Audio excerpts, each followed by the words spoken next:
I recently went to London GT to play 15 hours of 40k in one weekend. It was a blast, and the video will be out soon. But all those hours of power gaming combined with the months of preparation, and for the first time in a very long time, I found myself completely and utterly 40k'd out. Which, to be fair, is normal for me. I tend to play my hobbies in waves, going turbo nuts all in 24/7 obsessed with something before burning out and moving on to the next in the rotation. But despite 40k completely dominating my life for the last half a year, I still have the urge to play more Warhammer. So I started looking at other systems, and during this period of soul searching, I came across a unit so cool, so unique, and so unabashedly fun that it has completely recontextualized the way in which I view units in this hobby. I had found the greatest model ever, and this is its story.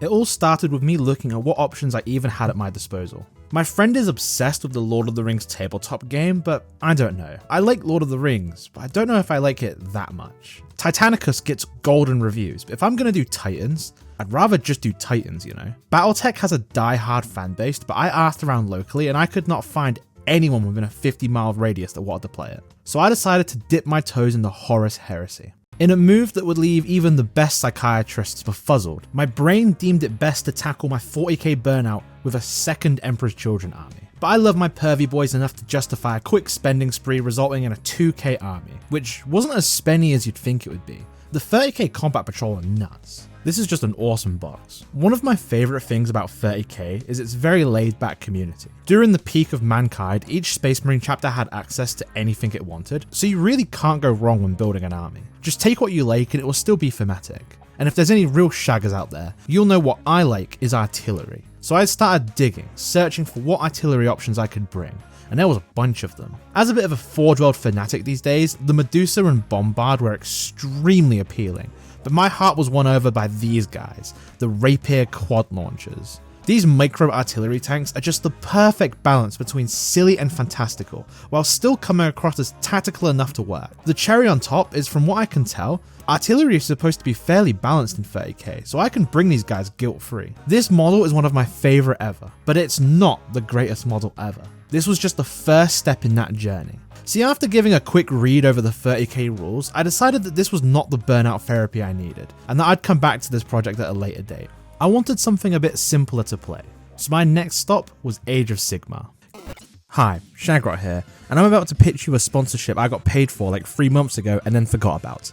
Oops. Tabletop Stronghold is the definitive solution for your army carrying woes. This fabulously stylish case is mad durable, able to withstand a 250-pound wizard. But just like spiny fruit, unappealing sexual partners, and hardcore Vaughn pornography, it's what's on the inside that really matters. And in this case, it's steel trays that will perfectly complement the 100 magnets this case comes with. I never really understood why you'd need magnetic storage for your carry case, until I realised one day that my cardboard box had bent every single sword in my Sisters of Battle army. Bent sword plates are for bowling alley bathrooms, not tabletop gaming. The guide for this ad read also suggests I stretch out the word magnets to invoke pull, but I don't know, I never watched that movie. Not only does code GROT25 get you a tasty 25% off your order, but Tabletop Stronghold also offers free shipping to US, Canada, UK, Australia, New Zealand, and most of the EU. Sorry, the Polish-Lithuanian Commonwealth. Thank you very much to Tabletop Stronghold for sponsoring this video and for not bollocking me over its incredibly late delivery. Games Workshop's youngest son is an acquired taste, and judging by the comments you guys leave on my video, a taste you will fucking despise. But I love a bit of fantasy here and there. And the big appeal for me is just how out there some of the abilities in this game are. I think the single biggest issue with 10th edition 40k is just how uniform the abilities have become. Seriously, think about every single unit in your army, and I guarantee almost every single ability on every single model is some variation of gain X keyword or +1 to X or move X inches. Like, the most unique 40k model I can think of right now would probably be the Flawless Blades with their ability to risk losing a model to gain auto wounds on a free. That's it. Age of Sigmar blows 40k out of the water with how fun its rules can be. Take the Hedonites of Slaanesh for example. Their army rule has you literally flirt with your opponent and offer them miracle dice in return for a benefit to your own army. That's so fun. Now this might come as a shock to a lot of you, but the Age of Sigmar army that appeals to me the most is the Gloomspite Gits. They are just the best model line Games Workshop has ever made, and I already have like 3,000 points of them unbuilt from years ago. These guys are a wacky coalition of all the freaks that hide away in dark caves, and they're just, I don't know, it's just the greatest model line ever. They are so fantastic. But the model that really caught my eye was a newer release that I hadn't seen before. This guy is Trug, the King of the Trolls, and the idea behind this guy is that he fell asleep for an unfathomable amount of time. So long in fact that the world grew around him until he was completely submerged underground. He lied dormant for so long that an advanced magical race built a magic engine above where he slept. Now that he's awoke from his slumber with this magical thing on his back, he doesn't understand what it does, but whenever he whacks it with his club, it does something random. This lore is translated into his gameplay masterfully, where every turn you roll a dice for a random ability that affects all trolls within a range, from taking D3 damage to a 5-up feel no pain. I love chaotic RNG effects that you can't control, and this is probably the best implementation of it that I have ever seen on tabletop. Trug is just a fantastic model, but he is not the greatest model ever made. Despite the Gloomspite Gits being the perfect army for me, my impulsive mind wondered about all the other armies in Age of Sigmar. And that wondering led me to a bloke called Nagash, and I'll cut to the chase here. Nagash is the greatest model ever made by Games Workshop, and it is criminal that not more people know about this guy. So that's what this video is for. Never have I seen a model so drenched in flavor and oozing raw centerpiece fun that you could never find in 40k. When I say this guy's the greatest unit ever, I'm mostly referring to his abilities, but his lore and model are still fantastic. I tend to stay away from lore content on YouTube, as I've already been called a tourist more times than a fat guy in Japan.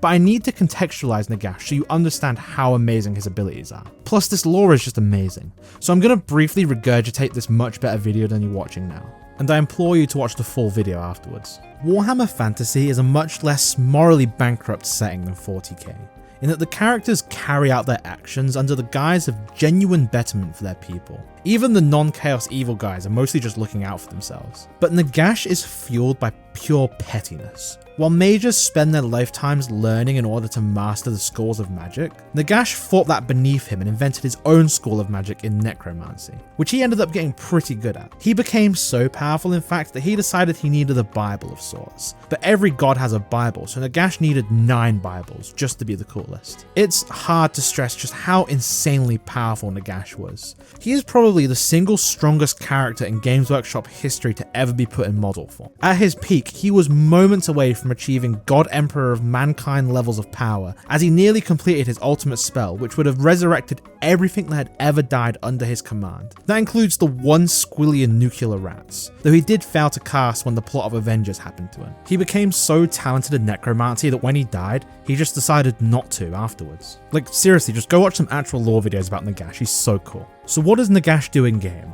A lot. Just so much. The very first thing you'll notice about this unit is his price tag. If you want to bring the Ultimate Necromancer, then you need to pay Ultimate Necromancer money, as this guy costs over 800 points. He can be taken in any of the Death armies, as they're basically his armies, and the points cost change depending what army you take him in, but it ranges from 800 to 880. Looking at his stats, he only has 18 health, which is slim for the obscene price tag, but that is reinforced with a 3-up save and a 5-up feel no pain.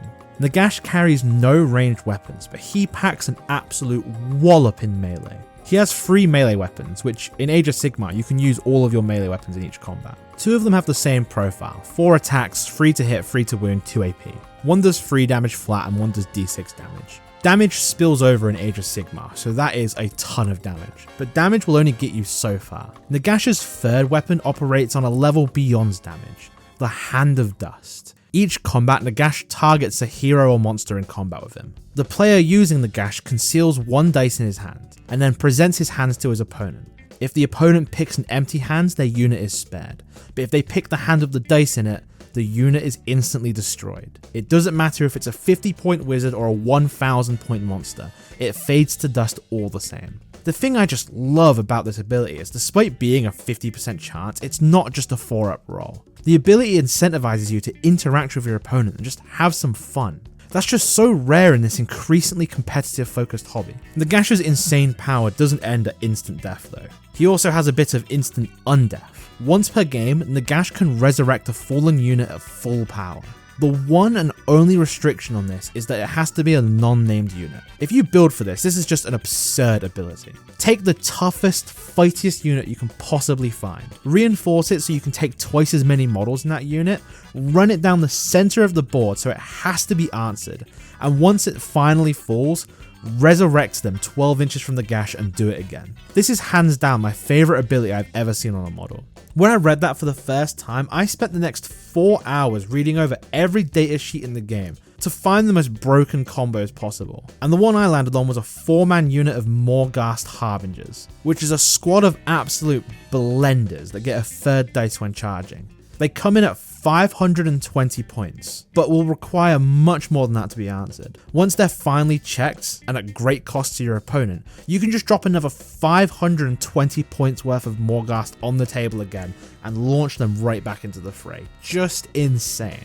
Now I'll fully admit that I'm biased here, as summoning is my gaming obsession, which got me kicked out of every D&D table I ever sat at. That's actually it as far as his datasheet's concerned, but we've not even covered half of his value yet, as now it's time to cast spells, and my god can Nagash cast. Once per turn, every wizard gets to cast a spell from its army's pool, but the most powerful wizards in the game get to cast twice per turn. That's reserved for magic monsters such as the Lord of Change, but that limit can be surpassed however. The Slann are primordial beings of pure magic, and they're considered the most powerful magic beings in the setting, and they can cast thrice per turn. Nagash can do better than that though.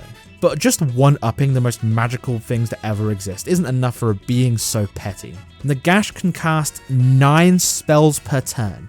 9 fucking spells. And in Age of Sigmar, spells are no jokes. You can just summon like physical incarnations of spells which have a range of powerful abilities, or you can summon incarnate spells which are like a full dreadnought's worth of stat. Nagash can cast any spell from the death armies, and he even has his own signature spell that lets him deal D3 mortals or bring back D3 models to his own units, which he can cast 9 times if he feels like it. Now this is obviously broken, and there is a failsafe in place in case a wizard ever becomes too meta relevant. If a multicast wizard fails to cast a spell, they can't cast any more that turn. And this is actually a really annoying limitation as it makes multicasters feel incredibly swingy. But too bad for them brokey frogs and birds, because Nagash gets to just ignore this rule, meaning you are always casting 9 spells per turn, with a bonus of +2 until he fails his first cast each spell, because I lied, there was more to his datasheet. Now that we've gone over what this absolute unit of a